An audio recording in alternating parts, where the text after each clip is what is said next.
Welcome to the Keeping the Nostalgia Alive show. I am your host, Billy Powell. As you can see with us today is Jerry Sichting.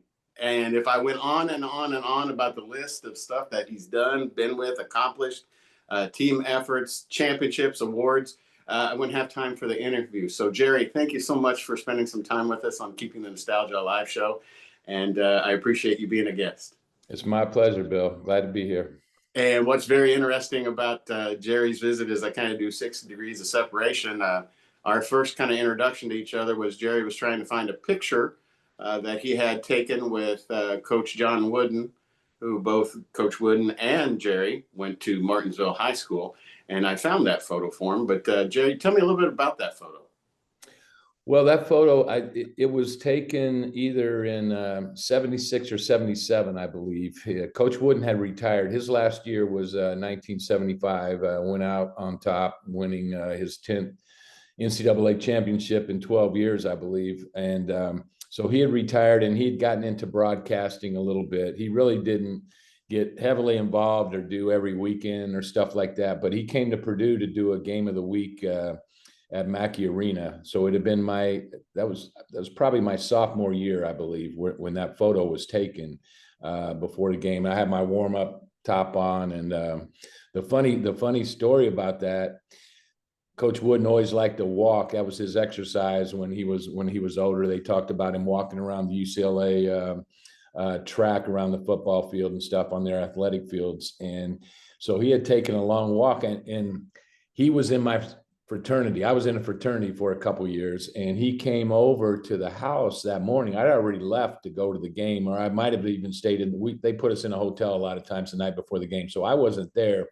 I don't think he came over, and I don't even think he knew I was in that fraternity, to tell you the truth. So he came over, and actually it was early in the morning. I think it was a Saturday, so most of the guys have been up half the night, and he walked in. He walked all the way up through the top floor of the fraternity before somebody saw him up there. And and then now they're scrambling and they're trying to get guys to wake him up and come out and meet Coach Wooden and stuff. So there was a real funny story the morning before that picture was taken that I didn't learn about till later that night. Was there some Bill Walton shenanigans going on? Or probably so. Yeah. That was part of the story. There was probably some aroma in that top floor that he might have first encountered when he was coaching Bill Walton. Jerry, tell everybody a little bit about yourself, where you come from, and a little bit about your family, and who introduced you or your first memory of the game of basketball. Well, my first memory, I'm from Martinsville, Indiana, small town about 30 miles south of Indianapolis and about 18 miles north of Bloomington, where Indiana University is at. And I have a big family on both sides. My mom was one of 8. My dad was one of 11. There were 9 boys in his family. So, my family upbringing was just a big family and doing stuff on the weekends with this family or that or whatever. But there's pictures of me. My dad and mom lived in a real small apartment that my grandfather owned. And there's some pictures of me when I was like 2 years old with a basketball outside the apartment. My dad had put up a little backboard and basket. So, and he really didn't play basketball. He quit school early. His family was very poor. But, I don't know what even at that time, motivated him to do that. So then when we moved from there, when I was 3 years old, we moved, and the story was he wanted to live out in the country. He had been brought up in the country, and my mom wanted to stay in town. And so it was back and forth between a house that was on a dead-end street in Martinsville that was surrounded, it's dead-ended where the city park was, and then it surrounded around where my backyard was. They ended up buying that house, and 30 feet tops from our property line in the park was where the city outdoor basketball court was. So I basically grew up on a basketball. That's how I was introduced to basketball.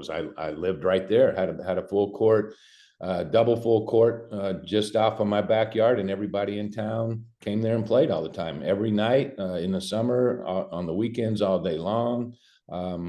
And so the park also had a little league baseball field, tennis court, swimming pool. So it was a great place to grow up when you were a kid. There was never anything, never bored at all. I mean, my parents, my mom, I just stayed outside all day, all summer, and playing one sport or the other, and that's how I got introduced to basketball, really. When I tell my grandkids that we did stay out till dark until the street lights came on, they look at me so strange and kind of worry about how I made it so far in life. Yeah, it was a whole different world back then. I mean, we had bicycles. We would ride all over town all day long. You'd get changed by riding through the alleys and finding cans and bottles that you could trade in for a nickel and a dime. I mean, you could basically almost buy another Coke by finding a Coke bottle, sometimes. So we always had change in our pocket. All my buddies, there were quite a few kids my age that lived around my street too. So we just had kind of a group of guys, and we always had pickup games. And then, like I said, Martinsville's not that big a town, so anybody that lived kind of on the side of town where we were at, they were up in the park all day long too. So it was, there was never a problem of getting a group of guys together and playing sports. And as a youngster, which one was your favorite sport? You won 10 letters in high school. Yeah, I mean, I liked them all. We basically came home and played, in the fall after school until I started playing organized football. I mean, we just played pickup football games, until I was like in the fourth or fifth grade. Tackle football. There was an empty lot down the street. We'd either play there or we play in the outfield or where the baseball diamond was. And I played baseball all summer. There was two different little league fields in town. One was in the park right behind my house, and that was my first. Well, I take that back. I also was on the swim team because the pool was there, and the YMCA had a swim team, and we swam against all the Indianapolis Ys as well. And my mom really wanted me to learn to swim, and so I'll never forget because I always liked to sleep in when I was a kid. I've always been a late night guy and sleep in my whole life. So I never forget 7:30 in the morning in the summer, no school or whatever, and her pushing me and say, you got to get to this, you got to get to swim practice or swim lessons or whatever it was, like almost every morning. And going over there in that water, no indoor pools in town, and that water being so cold. And by the time you get home, your lips would be completely blue and you'd just be shaking like a fish out of water. So played that. That was I think I was only about 8 years old when I joined the swim team, and you couldn't play Little League Baseball till 9 in those days. And now they got T-ball and stuff for kids 4 or 5 years old, obviously. So I had to go over there and I was playing, pick up games with all these guys, but I couldn't play till I got old enough. And so I would go over every night. There was a minor league game, 9 and 10-year-olds. And then that would be followed by what they'd call a major league game with the 11 and 12-year-olds. And I just go over there and watch all the games. I knew all the guys in town. There'd be foul balls hit. You'd run to get them. And, sometimes if they go back in the dark somewhere, you'd act like you didn't know where it went. And so you could get an extra baseball for the next day or something. So all those shenanigans were in play. And, to answer your question, when I was small, until I really started going to a varsity basketball game later in grade school and stuff, I liked them all about the same. And then once I walked into the high school gym and saw Martinsville High School play, and the energy and the number of people that came to the game, and then all the talk, and I just went nuts on basketball. And what's your first memory of that? Do you remember the first game that you got to watch Martinsville? I don't remember the very first game, but I remember going quite often. I was able to start playing in school when I was a fourth grader. Now, going back to the park again, at the grade school I went to, there was an older gentleman that was the coach, the school team there. And in the summer, he had a job, and he would bring balls, tennis racket stuff to the park. The city gave him a job. And so even a tetherball thing, we'd play tetherball over in one spot, but he got to know me. So he knew who I was. And by the time I was in fourth grade, there was an odd number of teams. I think there were 7 grade schools that went into Martinsville High School. And so he decided to make an A team to make the schedule. Everybody would be playing every weekend. So our school was the biggest. We had 4 or 5 classes in 4th grade, so in 5th grade. So, but he made a 5th grade team. All the other schools were comprised of 6th and 5th graders. And so he made a 5th grade team only for our school. And then he came to my room. He said, "You want to play basketball this year?" He goes, "We need another player, and you're definitely good enough to play on the team." So that's how I started playing a little earlier than most of the kids. And that was, and about that time is when I really remember going to quite a few of the varsity games and stuff. But it was an old gym. You mentioned wooden. The gym was built in 24. And it was in the Guinness Book of World Records for a while because the population of the town was less than 5,000 at that time in the 20s. And it held over 5,000 people, the gym did. And it was the biggest gym in the state, biggest high school gym probably in the country, I'm sure, at that time. And so a guy named Glenn Curtis was the coach. And he had won a state championship or 2 before he came to Martinsville. Then he won 3. Wooden's team went to 3 final games, but they only won 1. I think they won his junior year, and they got beat in a crazy game, I guess, his senior year. But the gym has been named, and it's still standing. It's used more for middle schools now. Old brick building. They gutted it. Unfortunately, I wish they would just renovated the whole thing, put a lot of money, but to make it more multi-purpose, they gutted the inside, took all the wooden bleachers and stuff out, but it's still standing, and they still use it a lot there. But so he was the first. He played in it right when it was built. I played in the second to final year of the building before the new high school was built. So I finished playing my high school basketball in that same gym. And, as a youngster, as a 4th grader, let's say, what was going on in the state of Indiana with basketball? Did you have someone that you emulated? Did you have a favorite high school, or did you have a favorite college team? Same way with football and same way with baseball. Yeah, so yeah, we all had our favorite pro players, and what I really got hooked on in the mid '60s. I was 7, 8 years old, 9 years old. The Van Arsdale twins that played at Indiana University, and quite a story about my relationship with them too. I got to be really good friends with them.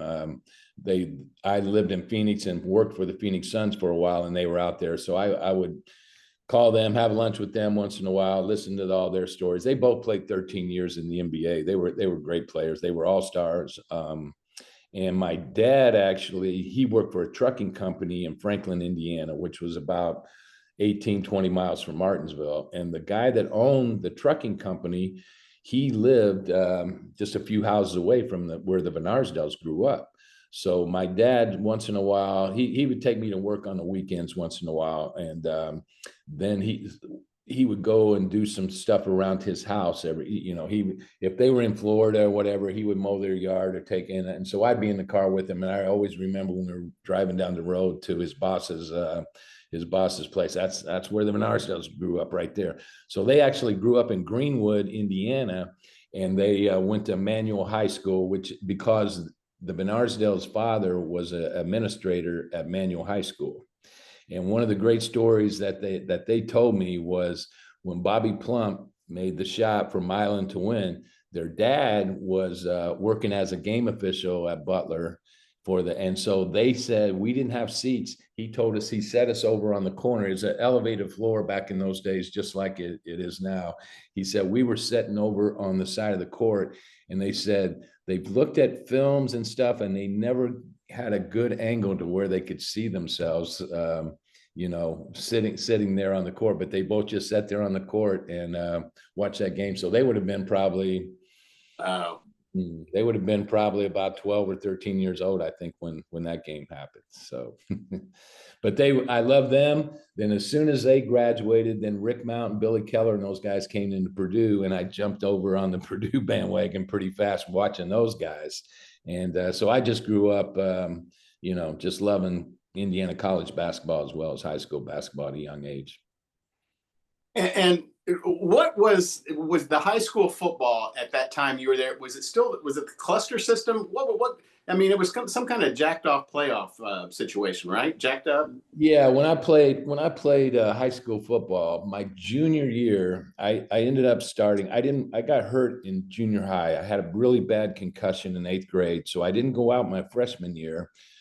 Um, Coach Alford came in that year to Martinsville High School, Sam Alford, and my mom and dad, they were really leery about me playing football after that concussion because it was a pretty good one. And so I played on the tennis team my freshman year, just to do a sport. I did not want to run cross country. I always thought running that far is for horses or for a car or something. I didn't want to run 5 and 6 miles a day. So I played tennis. They encourage at a school like Martinsville, they encourage you to play more sports back then. There wasn't a ton of athletes, even though we had a lot of students. A lot of them were just, that were farmers and country kids and stuff that didn't play a lot of sports. Some of them did, but some of them didn't. So back to football, I didn't play my freshman year. And that year we had a new football coach. I think it was his second year. Martinsville went 9-1. And they hardly had ever had a winning season in the history of the school. Martinsville football was basically non-existent. So when that happened, the whole town just went crazy. They played Bloomington High School at the time, and Bloomington was in the middle of a 60-game winning streak. They had by the time I was a junior, the streak was still going on. They had the longest winning streak in the country, and just a great football program down there. So I kind of got football fever again watching that, and, just wanted to be a part of all that. So I was in Coach Sadowitz's phys ed class. So he took that opportunity my freshman year to be in my ear all the time, talking about, he saw me throw the football at gym class and the other stuff I could do. And so he said, no, well, you'll come out. He goes, you played running back, you played a little quarterback in junior high. He goes, I'm going to make you a quarterback. You won't get hit in practice that way. You won't get hurt. And, he just kept every day it was something else. So finally I tell my parents I want to play football. And my mom is like, no. And but the other thing that happened that year was my freshman year, I fell and I cracked a couple of teeth playing basketball. So then I finally got to I said, I didn't even get hurt. I wouldn't get hurt in football. I'm going to have a mask on and all this stuff. I said, I got hurt in basketball last year. So you can get hurt in any sport. So they finally gave in. So my sophomore year, I mean, I was like a prima donna. I didn't get hit in practice. I wasn't playing. And I know some of the other older guys on the team were kind of rolling their eyes at that situation. But I did all the other drills, I did all the stuff. But the guy that had to go against the first string defense, they called him the scab quarterback because he was always getting creamed every play. I never had to do that. So I finally started playing my junior year, and we were okay. We were like 6-3. Well, my sophomore year that I didn't play, they went 9-1 again. They had a really good quarterback, guy named Randy Wells that I learned under, and he played football and he played all three sports over at DePaul in Greencastle, and he was a really good athlete. And so then my junior year, I started. My arm still wasn't quite as strong as what I got to my senior year, but we had a good team. And then my senior year, we ended up beating Bloomington for the first time in the history of the school. The year before, they had lost their final game to Cathedral, I think it was. And that was my junior year was the first year Indiana, the cluster that you were talking about. They tried the football championship. They had 3 classes. They had the state divided in 4 regions, and the top team in each region undefeated. And then the tiebreakers, because there's going to be more than one undefeated team probably in those 3 classes in each thing, was we were in the South Central Conference, and we had to play 2 teams that were AA schools. Indianapolis, Washington went undefeated, and we were in their district. They went undefeated, and they played all 3A teams.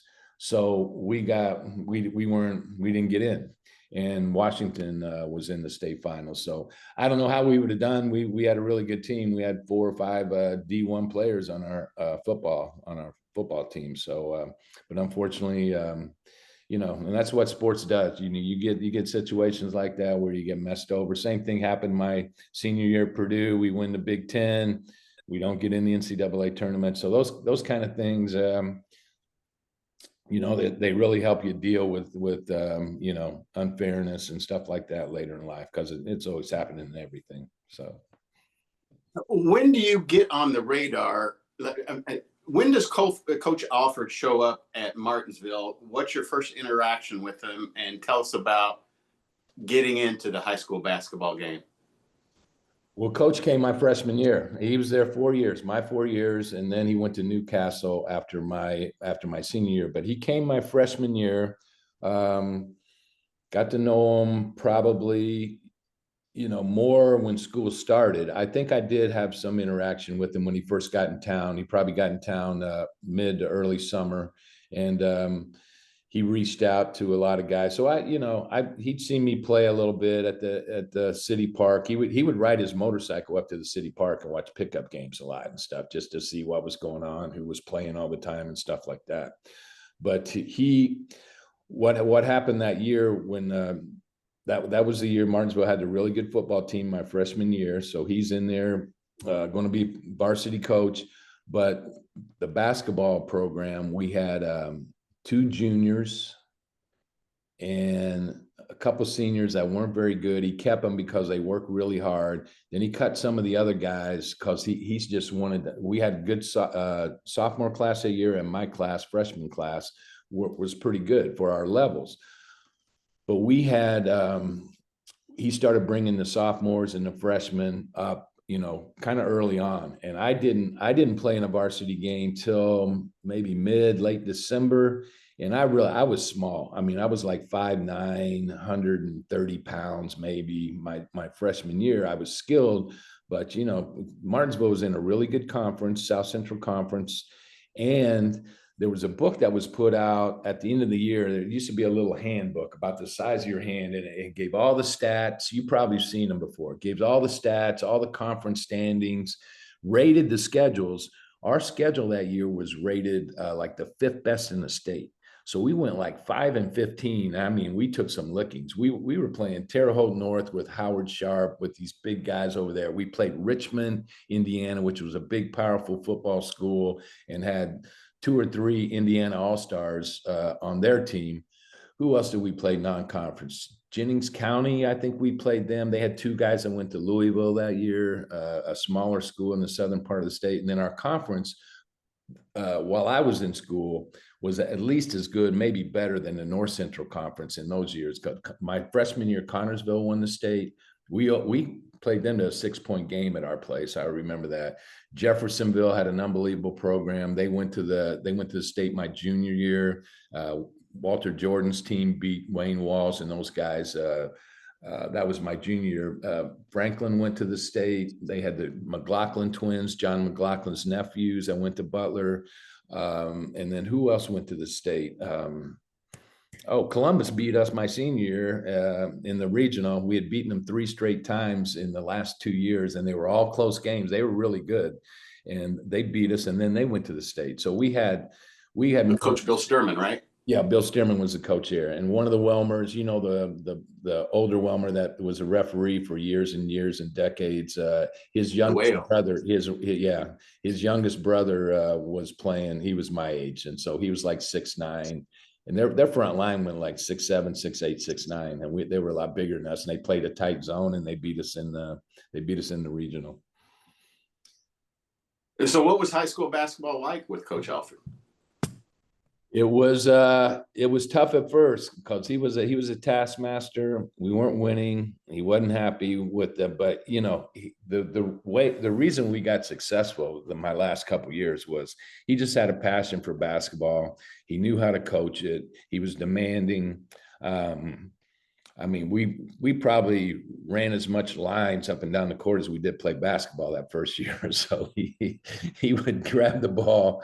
Somebody wasn't doing something right and just kick it as hard as he can. And our gym was big, like I said, so it would go way up in the top of the gym, and everybody was on the line running sprints while the ball was bouncing all the way back down to the court.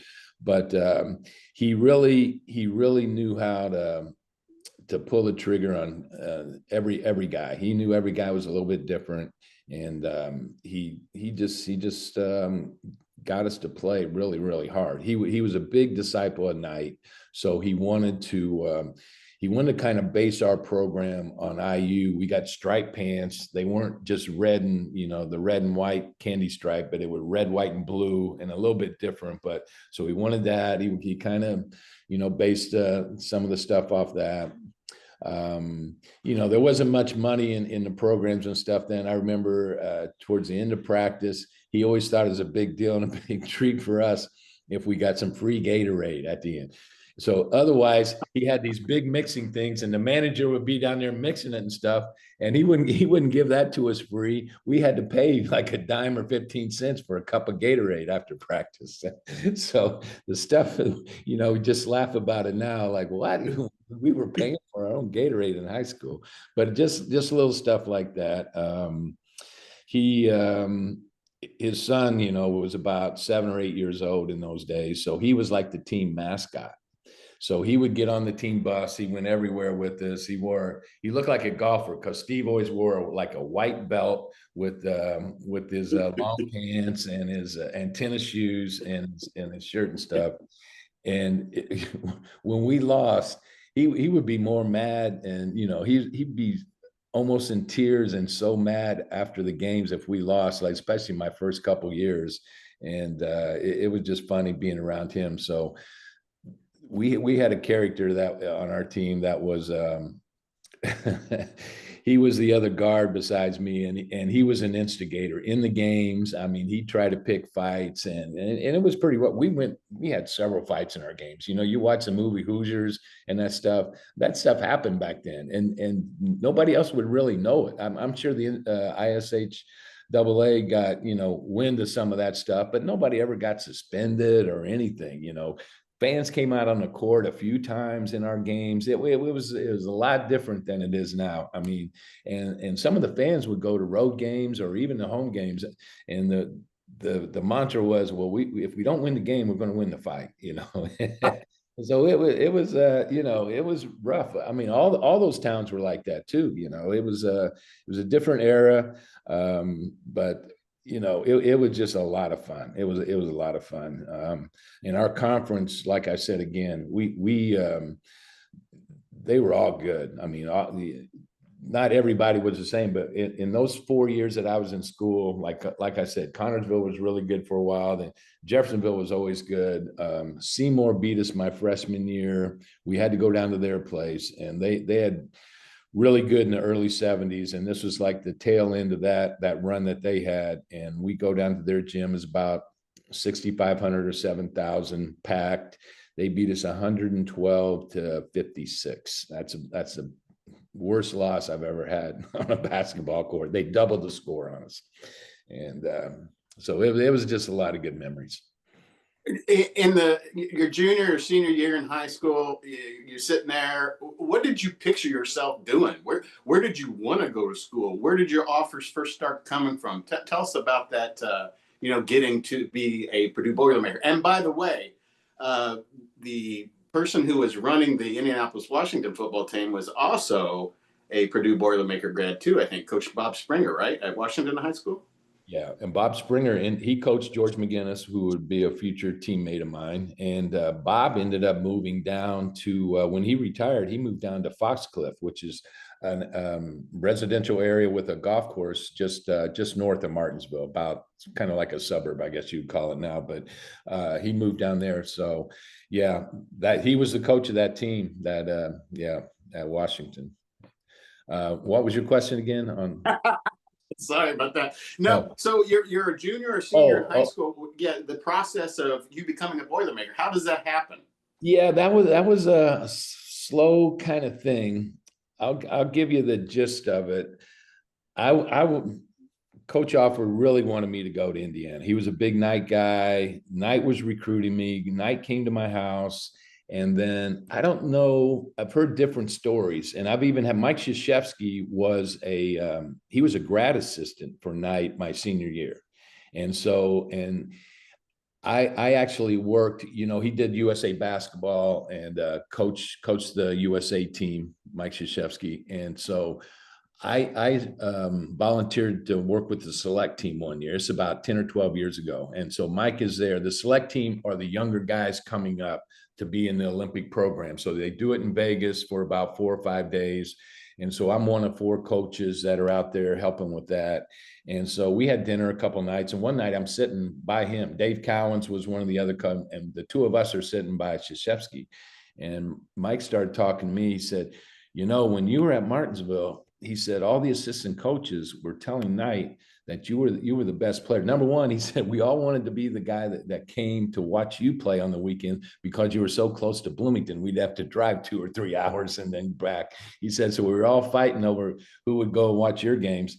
He said, but he goes, Knight got it on this kid from Illinois named Bob Bender, and he thought you guys were almost the same. And he's I think he might have been at the last game we lost at Columbus North. I've never really verified that, but somebody said they saw him there. He would kind of go in with a hat on and sometimes glasses so people wouldn't know, but most people knew who he was. But anyway, I didn't play particularly great in that last game. And so I go and play after the season's over. I go down. This was 75. This was the year that Scott May broke his wrist. So I go down and watch them practice. They're getting ready to go play Kentucky, and that's the last time I was at Talk Tonight or was in the gym. I go and play in some all-star tournament in Pennsylvania after that.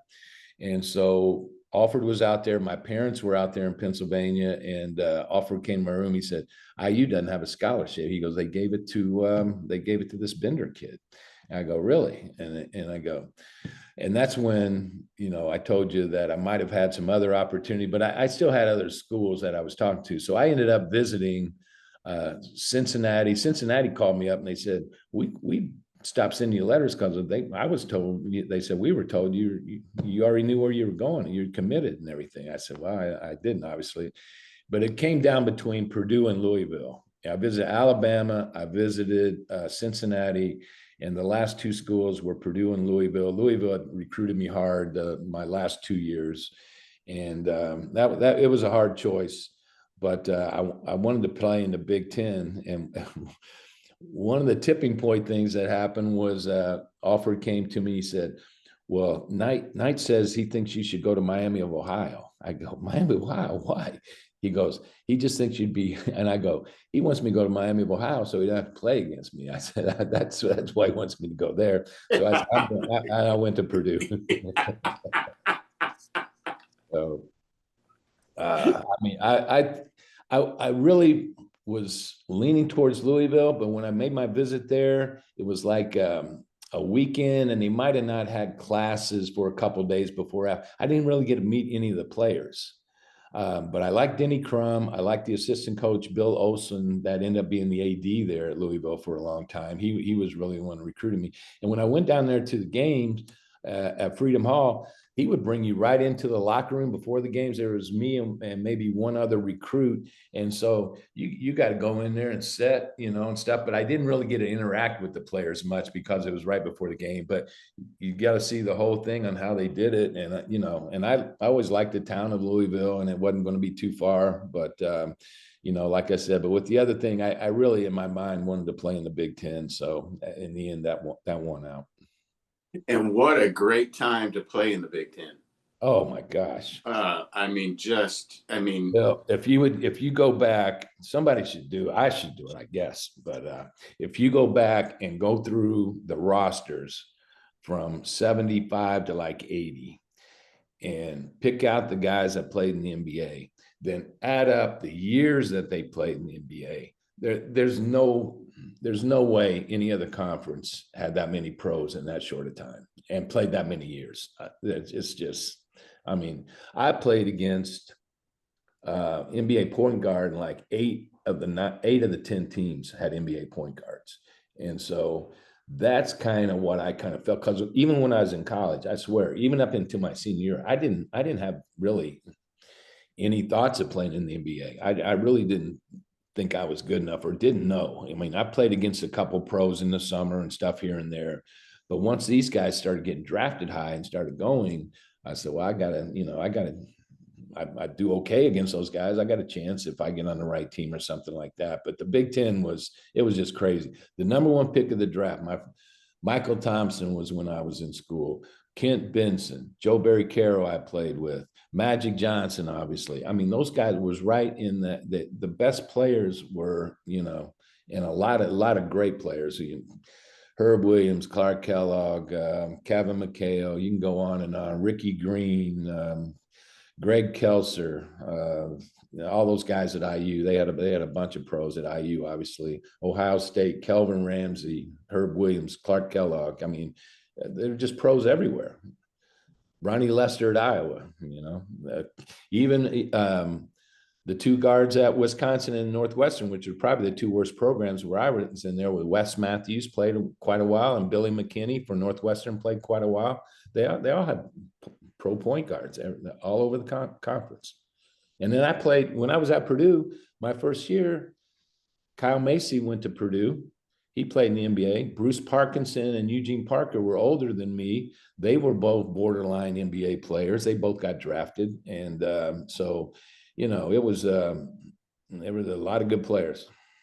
And is that why you think Macy left? Is because of how point guard laden your Boilermakers were, or?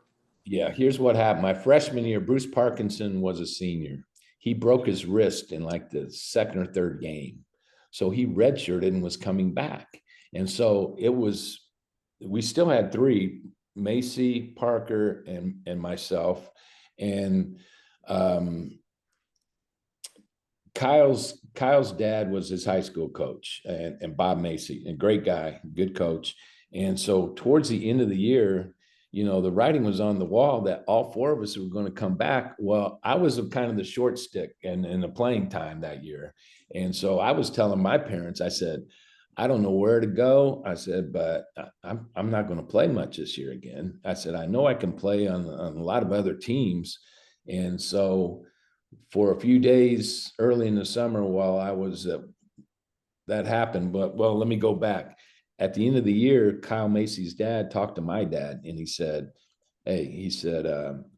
somebody's reaching out to Kyle. I mean, he said, somebody's reaching out to Kyle from the SEC. He didn't mention the school. And he said, they like your kid too. He said, they like Jerry too. Like we could go in a package deal somewhere. So my dad, he mentioned that, to me, and I go, I thought it was Tennessee, because Tennessee did recruit me. Kentucky really didn't recruit me. So then in that summer was over, the season was over, and I'm home, I'm working in the summer. So then I heard that Kyle was leaving. I said, well, I'm not leaving now. I'm going to stay, because I just didn't want to go through the transition of, I like most of the guys on the team. It just, I didn't like sitting on the bench, and I did play every game, but and I got in the 3-guard rotation again the next year, and I was usually the odd man out. I didn't start, but we did play a lot more 3-guard my junior year than we did my freshman year. So it worked out. It worked out okay. And of course, you played with Larry later on in your career. What was it like playing against Larry? And could you believe what you saw? Did you know what was going to happen? Well, I got a couple of Larry stories, but way before that, even when I was on the All-Star team, we would play a game in Mitchell, Indiana, on the way down to Louisville to play the Kentucky All-Stars. And there was a black gentleman down there named Monk Clemens. That was his nickname, believe it or not, in Southern Indiana. But he was a great guy, and I would go down, and he would call me up, and I would go down and play in the game against the Indiana All-Stars a couple of times down there, because I liked him so much, and it was fun. It was a little cracker box gym, kind of built in the same era that Martinsville's was, brick on the outside and everything. So we play this team. This is the first time I'd ever been on the court with Bert. We play this team called the Hamilton Construction or something like that. And I think Clemens had something to do. I think he sponsored that team as well. And so when Bird quit IU and he went back down to French Lick, and he just worked for the city or something that whole year, you know, there was Indiana State was first on the list trying to get him, I think, even then, because they saw him play in a couple of those games. So he shows up, walks in this gym. We're already out there warming up in the lines, or out there. Maybe we were just shooting around before we did the actual warm up. So I see him walk in, you know, he's got the hair, the Beatle haircut down to his eyebrows and all this stuff, looking funny back then. And he walks in, and he had work clothes on. He'd been baling hay all day. He'd been baling hay for probably 7, 8 hours or whatever it was, and, you know, hard work. He comes out there and gets 39 points. There's articles in the Indiana Hall of Fame magazine about this whole game, but I was right there watching it. He gets 39 points. They had Mike Flynn was on their team, who played in the NBA. I think he might have still been on the Pacers actually then. And then a kid named a guy from Scottsburg named Billy James, and he had a brother, and they called him the James Gang or the James Boys, and they had a real good team at Scottsdale. But anyway, I'd remembered him from playing against Martinsville High School. So they're out there on the court. They beat us. Later that summer, Steve Walker and Sammy Drummer and a couple guys on our all-star team, we go to Lebanon and play. They had an outdoor tournament. They used to have outdoor tournaments all over Indiana. And Bird shows up with some of the guys from Indiana State, and we're playing outside.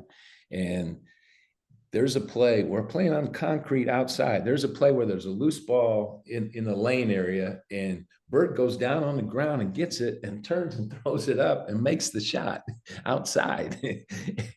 And I go, this guy, he's different, you know? So then the next time I played against him was my junior year, and at Indiana State, our guys were so overconfident going into that game, and they got really good that year. And then the next year they go to the final game, but they beat us like 31 points.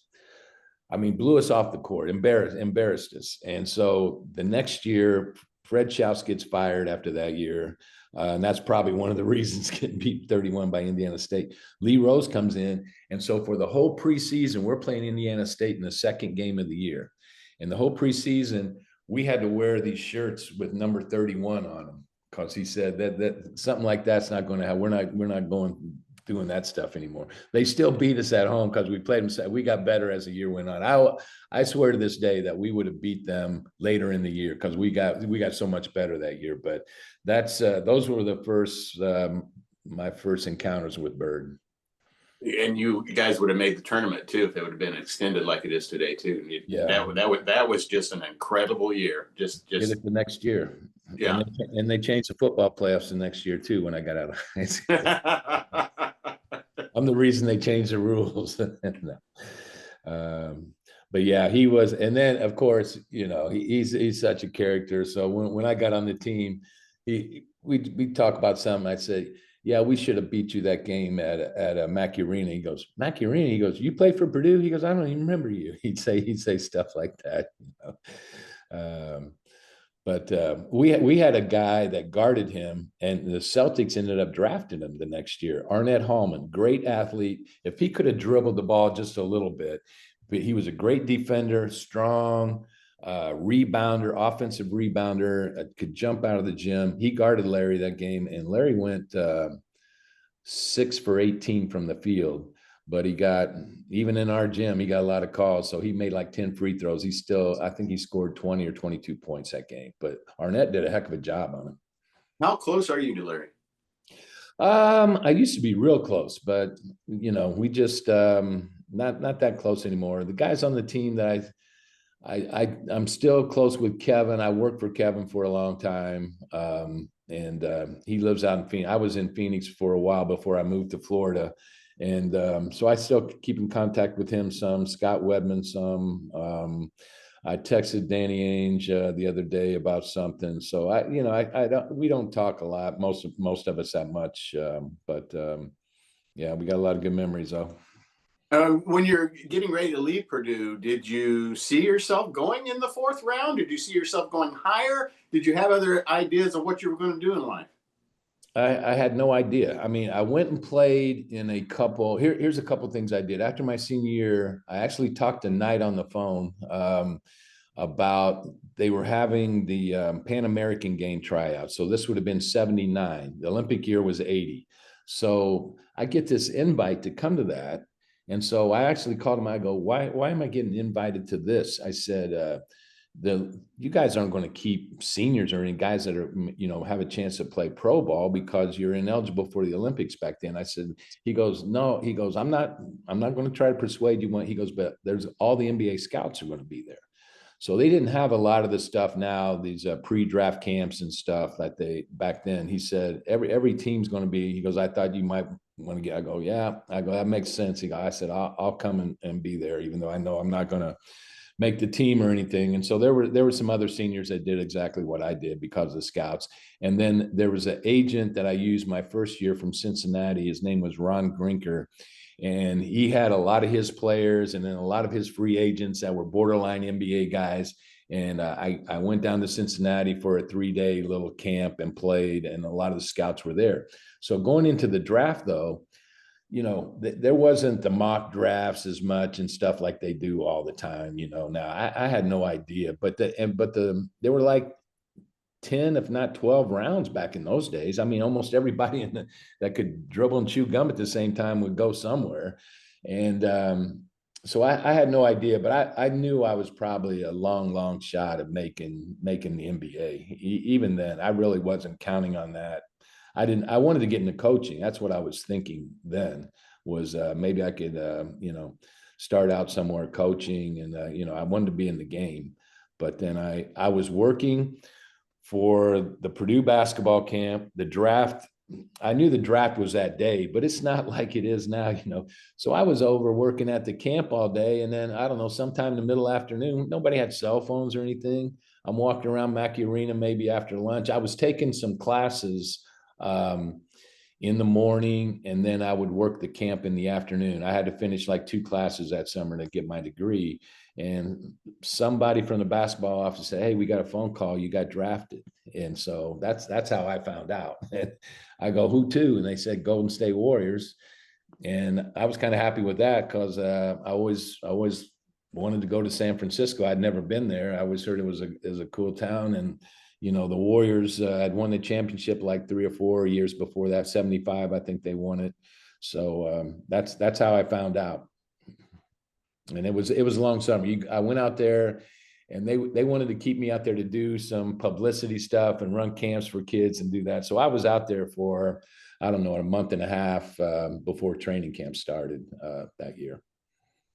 How do you get to the Indiana Pacers? Well, I didn't make the this is a story, a movie. I mean, my life could be a movie, really. So, we'll talk about the book later. I didn't make the Warriors. I go back to Indiana. Team calls me up from the CBA. The CBA had just founded a couple years before that. Maine had my rights. I go out there. I stayed for 2 days. It was a zoo. And I was going to be in Bangor, Maine, and then taking van rides down the East Coast. Most of the teams were on the East Coast then. And I go, I'm going to hate playing basketball. I'm going to hate it. And I don't want to hate, I don't want to hate it. So flew home. My girlfriend, my future wife, I flew back. I got a job with a sporting goods company in Indianapolis. I did that for a year, but these guys were great that I worked for. They said, "You still have aspirations?" I said, "Yeah." I said, I think I can. I go, after being out there in training camp, I said, I had a great training camp. I only got to play in 1 game. I said, they had guaranteed contracts. They had some older guys. I said, it was just a bad team for me to get drafted by. They said, "Well, anytime you want to play in any of these tournaments," they had older AAU adult type tournaments in those days, more than they have now, that were pretty good competitions and stuff. They said, "You need to do any of that to take time off, just let us know in advance, blah, blah, blah." And so I did stay in pretty good shape over the winter and stuff.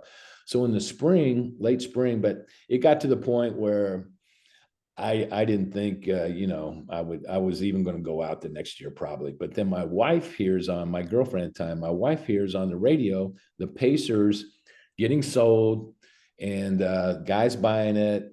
they're bringing in a new coach, Jack McKinney, that was a Laker coach that had a bike wreck. And so to introduce him, I think what they were doing, they wanted to get publicity, number one. And number two, they wanted to check Jack out, see what his faculties were because of his bad bike wreck, and just get some things going. They were going to have on the radio said, a Walter Mitty camp. And so, tryouts and so if you're interested, call or whatever. So I called Jerry Oliver, who coached McGinnis in high school at Washington. He was Slicks. He was Bobby Leonard's assistant. And so he was still on there, and he was in the front office with Nancy as they were turning this thing over to the new owner. And I called him up, and he was the guy actually running this camp or deciding who was going to be there. He said, "Oh man, you want to come?" He goes, "You're just what we're looking for. Somebody that people know around here." And and I'm thinking, "Oh, this is just a publicity stunt helping them out or whatever." But he said, "No." He said, "Our draft choices will be there." He said, "We're going to have a 2-day deal." He goes, "Yeah, please come." He goes, "You're in shape, right?" And by that point, I wasn't in that good of shape by the end of the spring. I said, "Yeah, I'm in shape." We go to Butler Fieldhouse for this little Walter Mitty camp. 90 degrees, 90 some humidity. I mean, you're sweating through your shoes. I mean, guys were almost falling down. The court was so wet and stuff. So we go through a double sessions, and Jack McKinney called us all in the middle of the court. Everybody sit down. So there's like 20 of us or 25 of us, and we sit down. And all I'm doing is sitting there thinking, there's no way I'm coming back tomorrow. I'm dead. I can't, I was dead tired. And McKinney said, "All right, guys." He goes, "You guys really worked hard today. Appreciate y'all coming." He goes, I'm going to call out some guys' names, and you guys will come back for rookie camp." And he goes, we're calling tomorrow off. He goes, we're not coming back tomorrow, but here's the guys that will be invited back to rookie camp. And I was one of the guys that was invited back to then. So that started off a whole summer of hoops I jumped through. Then I went to rookie camp. Then I got invited to go out and play in the LA Summer League. It only took 5 of us. Here's a good story for you. I mean, I got so many stories. I go out there, and they pick up 5 guys out on the West Coast because the Pacers didn't have any money. I mean, they were in bad shape. So they didn't want to send a whole bunch of guys out there and spend all that money for, it was about a week and a half, 2-week camp. So the guy they got to coach our team was Walt Hazard. Walt was the old UCLA and NBA player, but he changed his name to Abdul Rahman. And so he changed his name to a Muslim name. And so they called me up at the hotel, and they said, you know the offense that we're running in camps and stuff. I go, "Yeah." He go, "Well, you teach it to Coach Rahman. He's going to come to your room tomorrow, and you show him the offense." And so basically, I was a player coach of our summer league team, and he comes to my room, and I liked the guy. He was a good guy, and but he was given an impossible task. He didn't know who these other guys were that came in and joined us and stuff. So it was a crazy summer league. So I go through that, and then they invite 5 of us to come to the veteran camp, and I was the last guy to make the team in veteran camp. Then is how that was my whole summer of getting on the Pacers. And it was a rough ride at first, wasn't it? Yeah, and then we had I was a backup point guard, really wasn't quite ready yet. I had a couple decent games, a couple not so good games. We go out early in the year. It was election night. Ronald Reagan got elected in 1980, and we're out in Vegas, and not in Vegas, in Phoenix. And George McGinnis said, "Hey," he goes, "Have you ever met Don Boozy?" I go, "Nope, never met him." And they were real close because they played together in the ABA. He goes, "Well, I'm going out with him tonight to eat." He goes, "You're coming with me." So I go out with those 2 guys. And then unbeknownst to me, in about 8 or 9 days after that, the Pacers traded for Boozy. And so he came to the team. So now it's myself and another rookie. I'm going to think of his name in a minute. His brother played for the Denver Nuggets. I'll think of it in a second. Great guy. But we knew one of us was getting cut. The evening news the night before, well, it's either going to be Sichting or I can't believe I can't think of his name right now. Kenny Nat. and his brother was Calvin Nat. So Kenny and I, we come in, and the next day was picture day. So I come into the locker room, and they're making a picture day because Boozy is there. He comes in, and they're all putting on the uniforms for pictures. And Kenny and I put our uniforms on for picture, but I go, I knew sitting there, one of us is not getting our picture taken today. They're going to come in at some point. And so George Irvin, the assistant coach, finally comes into the locker room, says, Kenny, come here a minute. And that's how I knew I made the team then. When he called Kenny out, they cut him. And and I was ticked. I was mad. I almost wanted to go in there with that. Kenny, why'd you make him come in here like this in front of the team? I mean, I wouldn't have wanted it. I mean, I don't know how he dealt with it when he got in there, but I go, this is rough business here. So, wow, that's the way it goes. Well, welcome to the NBA. Yeah, exactly. And you probably had your share of that too during your career. Yeah. Oh, yeah. I mean, even the year before. So, when I got cut, I felt like I didn't get the right chance. At least play me in a couple of exhibition games. In inter squad games, I was matched up with John Lucas, who was out there. He was having his problems off the court and stuff, but and they had a big write up of me in paper. I had 20 some points matched up with them in the game up and down against, and but I didn't get in any exhibition games. So when I went out, I coached at the Golden State Warriors in 2010, 2011, 1 year. With Keith Smart, right? Pardon me? With Keith Smart, right? Yeah, Keith Smart was the head coach, and Al Attles was still employed. Al Attles was Franklin Muley, the old owner for the Warriors back in the heyday when they had Rick Barry and all those guys. Al Attles was the guard. I mean, tough guy, real deep voice, tough guy. And he was the coach. And when I go out there, when Franklin sold the team, he said, you got to keep Al Attles. That was part of the deal. Al Attles got a lifetime job here. He's the guy. He's Mr. Warrior. So Al comes out to the practice court. Keith Smart, I'm talking with Keith. I see Al walking out. I go, all right, Coach, how you doing? I go, Coach, you got to tell me. I go, why did you cut me? Why did you cut me that year? I said, I was playing pretty good. What? He goes, why did I cut you? He goes, I didn't cut you. You cut yourself. I mean, I had no comeback for that. It's so funny, But when you're a coach, you learn to have those kind of comebacks because it's a rough business for them too. They don't want to cut guys but it's all part of it. And Jerry, what if you had to pick a favorite year that has the best memories or favorite season in your life? What year and what team would it have been? Oh, well, that's pretty easy. That was the 85, 86 team with the Celtics. That was like a movie. I mean, it was incredible. It's one of those years we win the championship, and then you got beer all over your head, you got a cigar in your mouth, go into the training room, get away from all the madness a little bit, and you're sitting there and you go, damn, it's over. Because that's the thing about a great year. It's the journey, and once you win it, but those guys, and then it hit me even more later because I never played on another championship team. Those guys, it's that had a couple rings, McHale, Ainge, those guys, they had a couple rings, whatever. It might not have felt quite the same to them, but and then shortly after that, I mean, a week and a half after we won the championship, it was Len Bias died, our draft choice. And then that started this, right off the bat. I mean, everything went our way that year.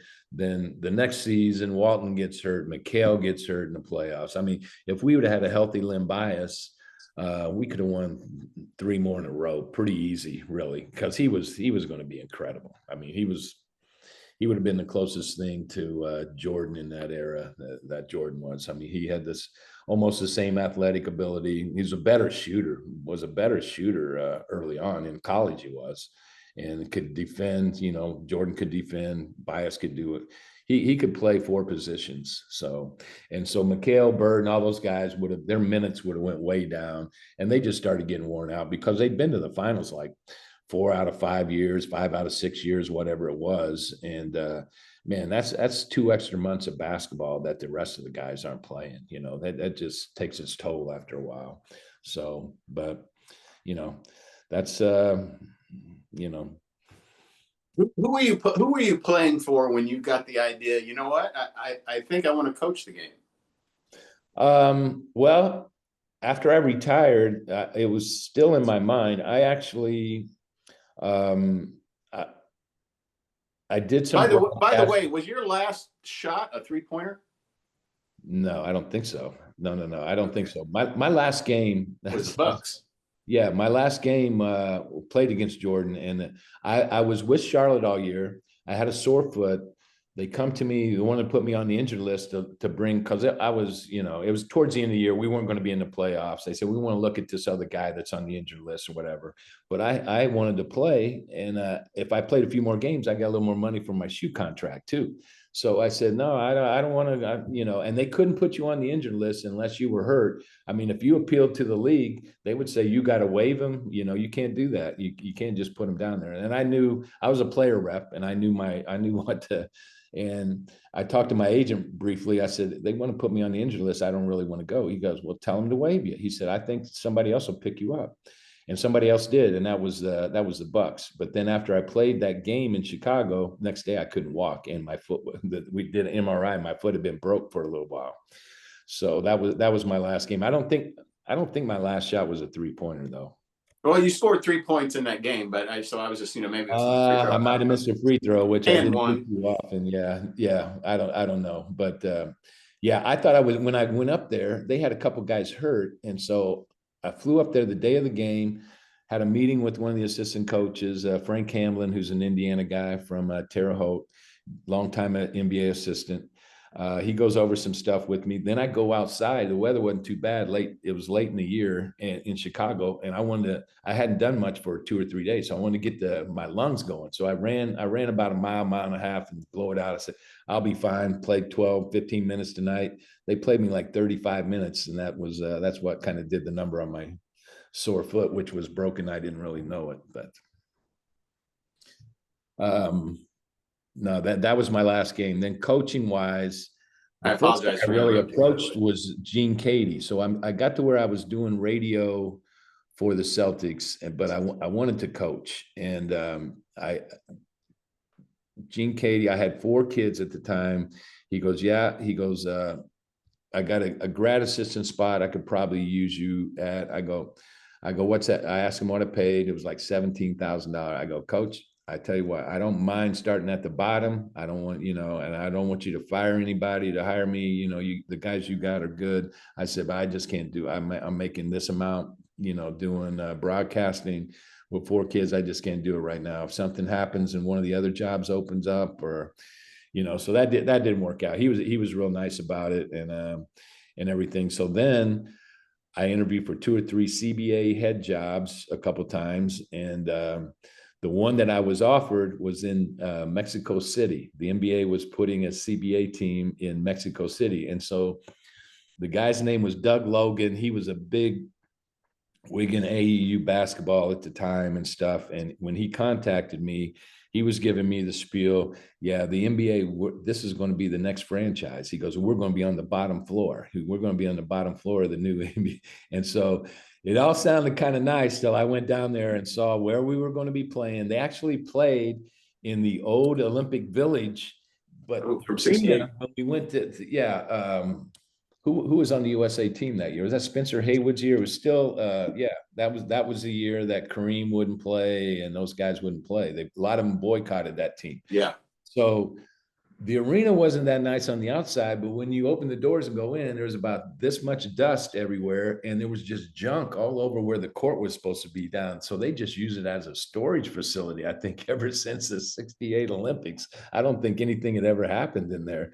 And so, but then just driving around, and I'm having lunch with them, and I see these cops shaking down a guy outside the restaurant, Williams. I go, I don't know about this. So I didn't take that job, but yeah, actually, I got out of broadcasting when Kevin McHale retired, and we were close friends, and he knew I wanted to get involved with something. And we were always talking basketball anyway. So he hired me as a director of scouting when he took over the Timberwolves. He was out for a year. He kind of served as an assistant general manager. The new owner, Glenn Taylor, who just gave up the team last year, he kind of handpicked McHale. He wanted him to run the franchise. And so then McHale hired Flip Saunders as a general manager and me as the director of scouting. And that's how we got to the Timberwolves. And then we ended up on the bench shortly after that. I know you coached in the NBA for 25 years, but it actually, in looking through and doing research, it looks like you had your most fun with the Timberwolves. Yeah, it was good. Those guys were great to work with. When we were they had the big press conference when they hired us, and we were the new front office and everything. We were in our 30s. I was like 37 or 8, and so was Kevin and Flip. So they handed the keys to some pretty young guys. Our first draft choice was Kevin Garnett. We took a lot of heat around the league. Everybody said we didn't know what we were doing. Nobody had taken a high school guy for 20 years since not Moses. Daryl Dawkins, I think, was a year after Moses. Nobody had taken a high school guy since then. But I'd seen him play a couple of times, and then we had a private workout with him. And his agent was saying he'll never come there. You can draft him, but you're going to have to trade him and all that. But we called their bluff, and he turned the Timberwolves franchise around. And yeah, we got one of my last years there. We had the best team in the league probably, and Sam Cassell got hurt in the final play of the second round against the Kings. He hurt his back, and so then we have to play the Lake. We were the number 1 seed over Kobe and Shaq that year. We really built a nice team up, and Sam doesn't play. We lose to them, and in 6 games, and then they went and played Detroit that year. That's the year of Chauncey Billups and all those guys. We had beaten Detroit badly both times. We only played the other conference once, home and away. We beat them 20 both places. I think they couldn't match up with us. So if we could have got by the Lakers, I think that was probably the closest we were going to come to winning it. Jerry, how do you correct people on the pronunciation of your last name? And do you have any stories behind that? No, the easiest way that I've always done it is I say it rhymes with bee sting. If you get stung by a bee, and so it's Sichting. But I've had guys go up, the little stuff you do to bust each other's chops. Guys go up to the announcer before the game in warmups or something and tell them to call, pronounce it a different way or whatever. I've heard it all, but yeah, especially early when I was in college and high school. Yeah, they butchered it pretty good. So well, don't feel bad, because last night I had to go to YouTube, and it was the game against the Lakers where you were on fire, absolute fire, and I think Magic hits the last second shot, and I just wanted to verify that I was saying it correctly myself. Yeah, it rhymes with bee sting. Yeah, and the funny thing, it's such a weird name. Most people I know that I meet that have any kind of German background to speak German, and I'll ask them. And there's so many dialects of German. Very rarely do they even say it the right way. I mean, they say it differently depending on what part of the Germany that they are. I mean, I've even asked Dirk Nowitzki, and I think he pronounced it more of a Z sound at the start. Sichting, I think, is how he kind of, but our family Americanized it, that's through the pronunciation. So it's not like how they would say it over there, I don't think. And let's stay in English class and talk about everybody in your family's name starts with a J. Yeah, I got a good joke for that one too. It started, and then I wish now I hadn't done it, but it really hit me when I was in a golf tournament, and a lot of those Celtic guys were there in Vegas. We're at the Sands. We is a charity deal, and we get a table, and George Carlin is the comedian. We go to see George Carlin. So we got about 5 or 6 guys, and he starts out one of his second or third bits that he does. He's such a funny guy and a great, smart comedian. He goes, "Hey," he goes, "today," this would have been like in the 90s, early 90s. He goes, "Hey," he goes, "is it just me?" Or he goes, what's up with all these yuppies these days naming naming their kids the same letter all the time. And like everybody at the table turned around and just looked at me. I got guilty as charged. So we named our dog Baron, though. It wasn't everybody, but yeah, they all got J's. And was Baron after Baron Hill at Seymour? No. I remember him though. He was one of my, I was in junior high or so when he came around. Yeah, he was. Have you met him? Do you know him? I actually, in the first couple of years I did this show, he came on. Of course, he was in the political field. And he kind of used that as a little bit of a advantage. But that's fine too. But he's a very nice guy. Yeah. The one thing that I've looked through everything and researched a lot of stuff, and I know I've kept you long. The one thing I didn't look up, read on, or anything, and I'd like to hear from you was, Ralph Sampson. And you knew that was coming, probably. No, I kind of forgot it, and I didn't forget about it, but that was just a weird thing. He kind of snapped. I was never one to shy away from big guys from the standpoint. My very first play in the NBA, Pacers, we play at New Jersey. They got a guy on their team named Maurice Lucas, who was one of the big enforcers in the league. Jack McKinney's offense, you'd pass to the forward on the as I come down on the right side of the floor facing the basket, pass, and then I have to go down and set a pick on the opposite side of the lane on the other forward that was going to come up and then reverse the ball.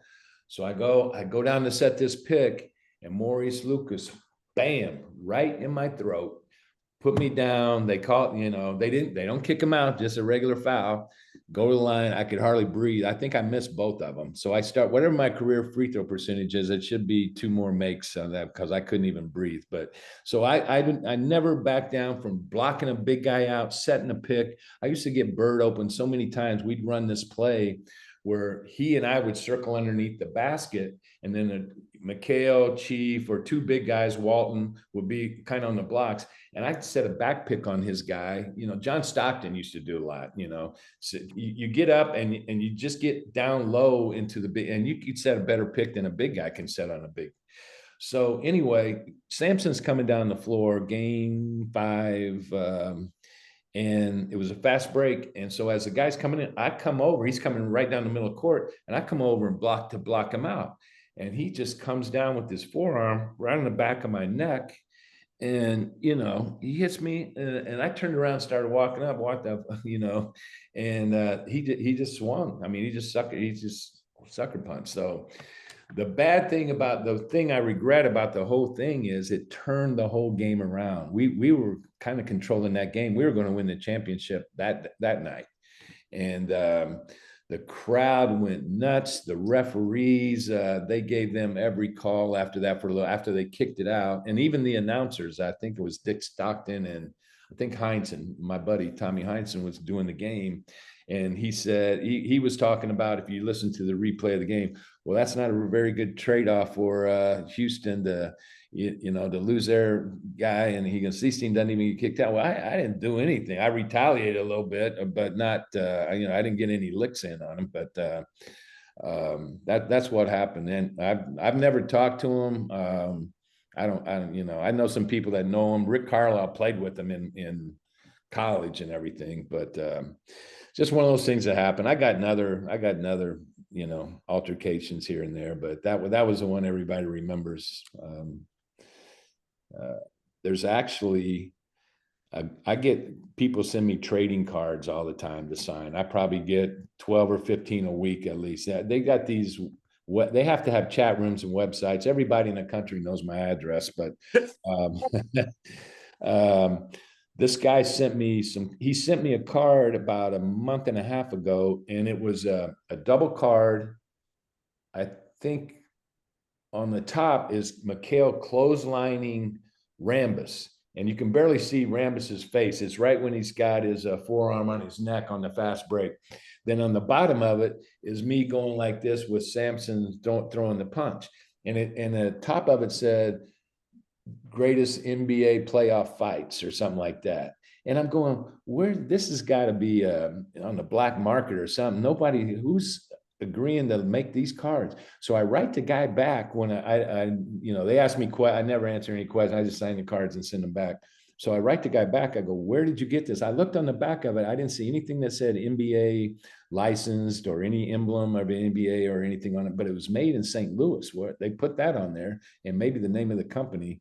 And so I write the guy back. I go, where did you get this? I said, do you have any more of these? Can you get it? And so he sent me a little box of all kind of different things. And one of them was that, and I told you I texted Ainge a couple of weeks ago. So one of the ones he sent me was me as a pacer getting ready to go up for a jump shot, and Ainge is guarding me. And the top of the card says, "In your face, Ainge." So I took a picture of the card and I sent it to Danny. I said, "Man," I said, they're making all kind of cards these days." So anyway, that's the Samson fight in a nutshell. The thing that happened though, what it did, our team was so mad. So this was a Friday night game. We fly back to Boston on Saturday morning.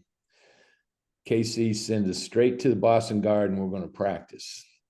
And so I think he just wanted to get a feel of, what our mindset was and everything. We go out there to practice. We warm up just a little bit. So he gets us in a half court live action. Just we weren't going up and down because he didn't want to hurt our legs. We're playing at afternoon the next day for game 6. That practice was so intense. I mean, all our guys were wanting to fight. We were wanting to fight each other. So, we did this for about 5 or 10 minutes, and it was getting. He got practice over, go. He knew we were ready to come out. We blew him off the court the next day. But that's what I remember is how that affected us. I don't know. I just felt we kind of got robbed that game because of what happened. I mean, the crowd, it was kind of scary crowd type stuff. I wouldn't have been surprised for people to come out on the court. And even the cops came out when the fight happened. I got grabbed behind the neck by like a sheriff. The cops came out. Usually in NBA fights, the police don't come out on the courts or anything. But this cowboy came out and got me around the neck. And so when I'm leaving, I see him. When I'm going to the bus after the game's already over. I'm still hot. I go up to him. I go, you shouldn't have done that. I go, somebody, you didn't know what was going to happen. I could have got cracked with you holding my arms back and stuff. I go, you break a fight by getting in front, especially you got a badge. I said, I don't know. I almost got in a fight with him. Jerry, how hard is it to get a head coaching job in the NBA? It's hard. I'm not sure. I interviewed. I took over several times and came back and won a few games. Randy Whitman had a back operation. I won one of those games against Phoenix, who was really good. I lost on the road to Atlanta, who Mike Woodson was coaching, then they were good, and we lost to the Lakers. So those 3 games, I've proven myself that I can do it. I'm not real sure, why I really didn't get at least a chance, because there's a lot of guys that get a chance in the NBA with all the stuff that goes on and players getting fired and stuff like that. But when I was with Minnesota, I know the owner. I know he put it on Kevin. He goes, you're the one that hired Flip. You're the one that hired Randy Whitman. You're not. If you fire him, you're taking over. And so he put it on Kevin. And I think Kevin, he did turn into be a pretty decent coach. By the time he got to the Houston Rockets, they had some good teams down there. And then James Harden laid down on him and got him fired. But I always enjoyed working with Kevin, in the front office. We played together. We had a kind of a good relationship. I mean, I would tell him right there, I go, you're wrong, and all this stuff. So, and I think he didn't want yes men around anyway, really, I mean, he wanted to be right, but I never was afraid to voice my opinion. You got to do it in the right way, when you're an assistant coach, and you got to bite your tongue a lot of times. And being a head coach is hard. I mean, it's really hard, and you're going to make mistakes. So, but it's all right. I mean, things happen for a reason. Jerry, and I imagine you don't respond to some of those because you don't want best friends or stalkers on some of the stuff they mail you, huh? You don't want what? Stalkers. Oh yeah, yeah. Exactly.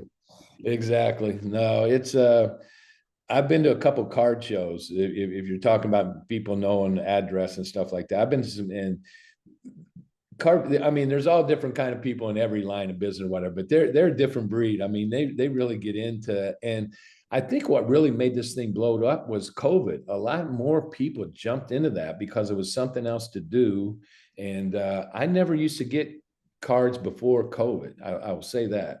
And the people that come to card shows, they'll drive. Like I did one in Boston a couple years ago, and there were people from Indiana that drove to Boston mostly for the card show. They had all this stuff they wanted me to sign, produce stuff and everything. I mean, it's they put a lot of time, effort, money into what they're doing, and it's kind of interesting. But you know, the ones every once in a while somebody will send me. I don't mind one or two cards, but when they send a whole pack or something like that, I have a problem with that because you got to go to a card show, so I get paid for all those, man.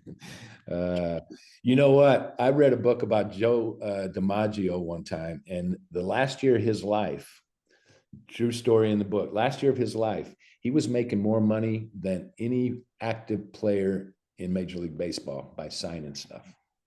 Yeah. It's crazy. It's crazy business, and there's a lot of money in it. Yeah. Jerry, what do you think? One last question. What do you think the biggest difference is in the Indiana high school basketball game, the college basketball game, and the pro game today than what you remember? It's night and day, but that happens. Everything in the world changes, right? And nothing's going to stay the same. Sports is definitely, one of those things that's included. The NBA, obviously, the money is just astronomical, but it's changed more. I'll start from the top and go down. The NBA is changed into more of an entertainment than a competition. I mean, and pro sports has to be both. Pro sports has to be both. And you have to have, it's got to be a socialized system in a way because every team has to stay viable and has to stay in business, right? So you got to share revenue, you got to do all that. But the players themselves and the commissioners and the companies that pay these players to endorse stuff and everything, these guys have all become such good friends and stuff. It's, to me, it's more like before the games and stuff, it's more like a WWE locker room where they're all buddies inside and then they go out and put on a show. I don't know. I don't know if it's a win at all costs like it used to be. I mean, I know that they're all trying to win, especially when it gets in the playoffs and down the line. But a lot of time, I mean, when I see that, there's just way more fraternizing and everything. And they all got cell phones that they can talk to each other all the time. None of that stuff was going on when I was playing. If we saw the Lakers in the summertime or anywhere, if we saw one of them burning in the gutter, we wouldn't go over and throw water on them. I mean, it was they weren't your friends, but it's so totally different now. Now college is all about money too, and it's I hope it doesn't get ruined. I always thought college players should get paid. I always thought they should be making some money. I'm not sure that the NCAA, they're so gun shy with all these lawsuits if they really have the answer to any of this. Now they're coming out this year and they're calling it revenue sharing. They're not using the word cap because they probably get taken back to court again if they say they got a cap. To have a cap, you have to have a collective bargaining agreement with your players. And they don't want to do that either, because that means they can say, we got to stay in better hotels, we got to do this, we got to do that. So this is a fine line that they're walking as far as that goes. But this revenue sharing thing, to me, maybe I'm a cynic, all that's going to do. So if the top programs, we all know the names of them that have always paid players under the table, that's all that's going to happen now. You can call it a cap, revenue sharing, whatever you do, but if you're going to put a cap on it, they're not going to get they're not going to pay the same. They're going to get the best player somehow. It's just going to be cash under the table. That's what I look at it. Well, why would it not? What's the how are you going to stop it? You couldn't stop it back then. This isn't going to stop it. So that's. But the good thing about it, I will say this: the good thing about it, guys are making money, so they're staying in college a little longer. I thought the Final Four last year was the best Final Four we've had in a long time. The level of play, because instead of having a team with 4 freshmen and they're out there and they can't quite do it. There's, these guys are pretty hardened and even though they hadn't played together for a long time, I thought the quality of play in the Final Four last year was way better than it's been for a few years. And high school, I mean, I know Indiana high school basketball. The thing that has changed since I played, we had 4 or 5 channels on our TV. There was no girls sports was just starting when I graduated from high school. Judy Warren was the first Miss Basketball. I think she was 74 or 5. I graduated in 75. Everything is, I'm not saying the players are still really good. The players are good, but it's not. They're not filling up the gyms like they did. Last year I had to get on, you can't watch it on live TV unless you get on, you got to pay to view. And I did watch the game last year because I've always had an affinity towards Jeffersonville, Indiana, and their high school program. A buddy of mine, when I was in high school, moved to Jeffersonville and he knew Mike Flynn. And so that's when I met Mike Flynn when I was a junior. I went down there and went around to a lot of the gyms and stuff and played with him. And, so I watched that game last year. So the Indiana basketball is still good players. A lot of the top guys, though, they don't even care about being Mr. Basketball. They go to prep school.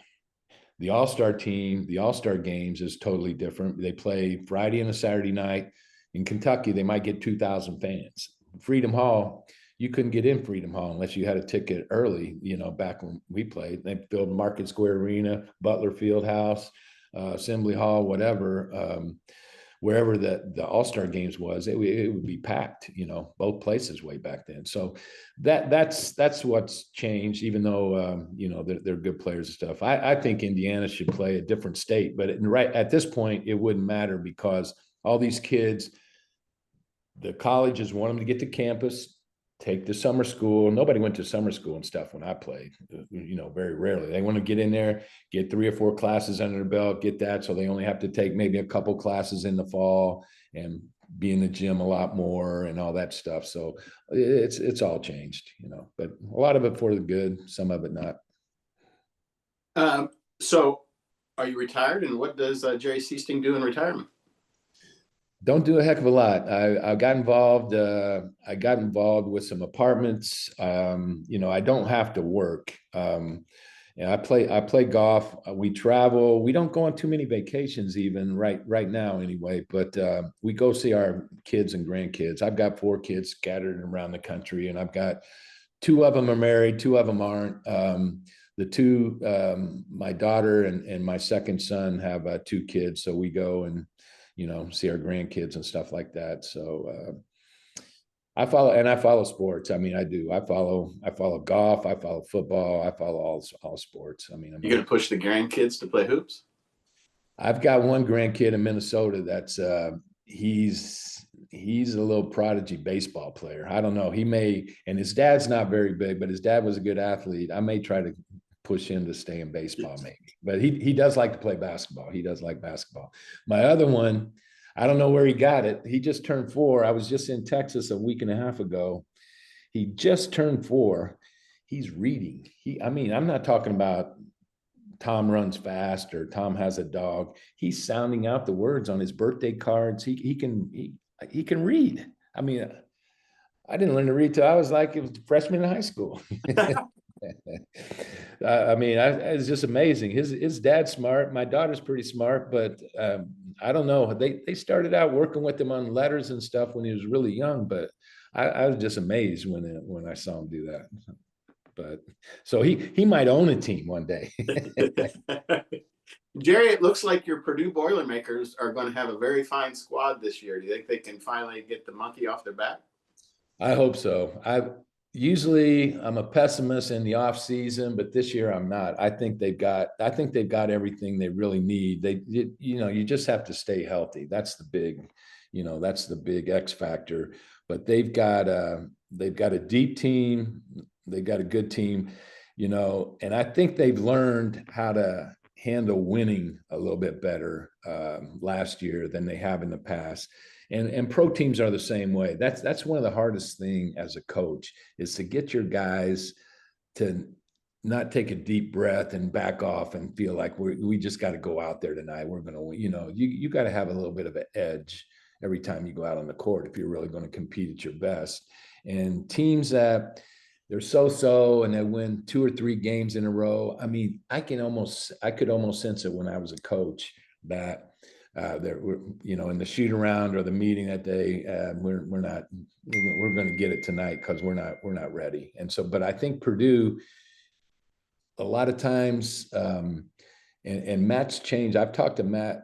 I used to talk to him a lot more than I do now. But one of my last conversations with, we kind of peak. We peak early. We have for a while, and I think he's gotten away with that a little bit last year, and I think this year will be the same.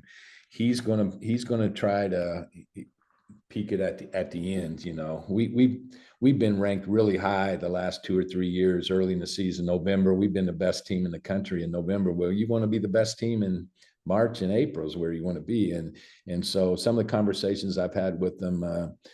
It's a long season. College is a long season anymore, not just the NBA. And but with the depth that we have, we should be fairly.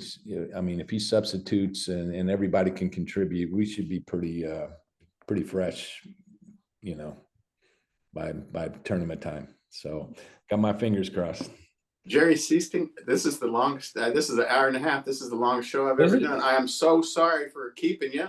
But I also think you kind of enjoyed talking to me. Yeah, no, I can get long-winded. Yeah, people get tired of me pretty quickly. You probably won't be having me on any more podcasts now, but it's fun talking to you. It's nice, getting to know you a little bit the last few weeks too. So thank you for the pictures and everything else. Appreciate it. You're quite welcome. All right.